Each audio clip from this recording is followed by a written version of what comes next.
جدید دور کے مطابق اگر آپ عقلی دلائل لیں گے، دو طرح کے دلائل ہوتے ہیں، یاد رکھ، ایک ہوتا ہے عقلی دلیل، ایک ہوتی ہے نقلی دلیل۔ عقلی دلیل وہ ہوتی ہے جو انسان اپنے عقل سے پیش کرتا ہے، اور نقلی دلیل وہ ہوتی ہے جو قرآن و سنت سے ہوتی ہے، اس کو منقولہ کہتے ہیں، جو نقل شدہ ہے، جو قرآن اور حدیث میں ہے، یہ نقلی دلیل ہے۔ اور عقلی دلیل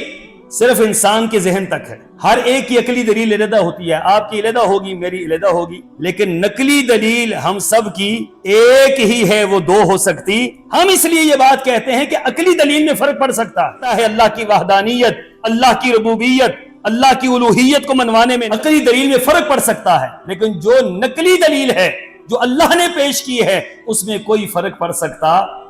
اس میں کوئی فرق نہیں، کیونکہ وہاں غلطی کی گنجائش کوئی نہیں۔ آپ کا عقل کچھ اور کہتا ہے، میرا عقل کچھ اور کہتا ہے، میں نے کوئی اور دلیل دے دی، آپ نے کوئی اور دلیل دے دی، میں آگے بڑھ گیا، آپ نے کچھ اور بات کہہ دی۔ یہ عقل آپ کا اور میرا یہ محدود ہے، اور یہ بات ذہن میں بٹھا لیں کہ جہاں ہمارے عقل کا اختتام ہوتا ہے وہاں پر وحی الہی کی ابتدا ہوتی ہے، آپ کے اور ہمارے عقل وہاں پر ختم ہو جاتے ہیں۔